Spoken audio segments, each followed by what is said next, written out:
Kevin Franke is going after Jodi Hildebrandt, and this time it's for her money. The paperwork that his lawyer has put in is giving us some insight onto how their children are currently doing. Ruby Franke and Jodi Hildebrandt have both pled guilty to 4 counts of child abuse, and they're currently sitting in prison waiting for their sentencing hearing, which is going to be February 20th of this year. Well, Kevin Franke's lawyer, Randy Kester, has put in paperwork asking a judge for restitution from Jodi Hildebrandt for what she has done to the 2 children.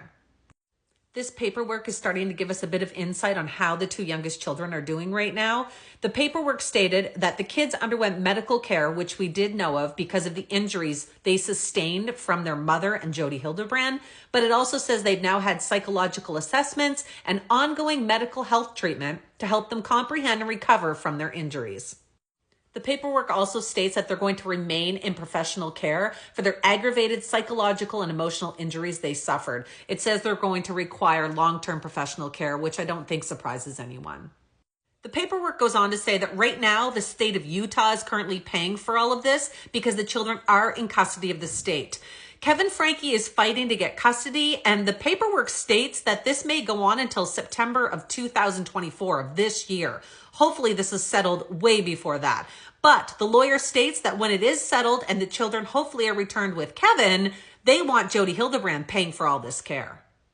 Kevin Franke's lawyer may have put in this paperwork now because Jodi Hildebrandt has now listed her house for sale for $5.3 million.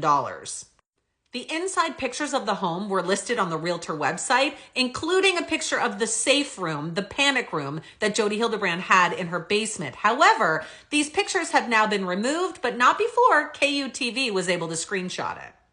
The paperwork is asking the court for an emergency order to immediately stop Jodi Hildebrandt from being able to attempt to transfer, dispose, sell, or otherwise adversely affect the value of said property. The paperwork also goes on to list the items that they believe Jodi Hildebrandt has, like her automobiles, a side-by-side, as well as her financial accounts.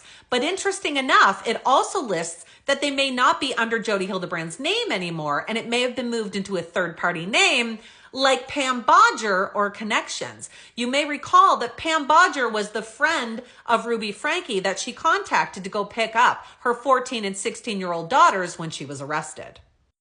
Kevin Franke's lawyer is asking for the judge to hear their restitution claims when Jodi Hildebrandt goes for sentencing on February 20th. I will definitely be updating about this case, so make sure you hit follow if you're interested.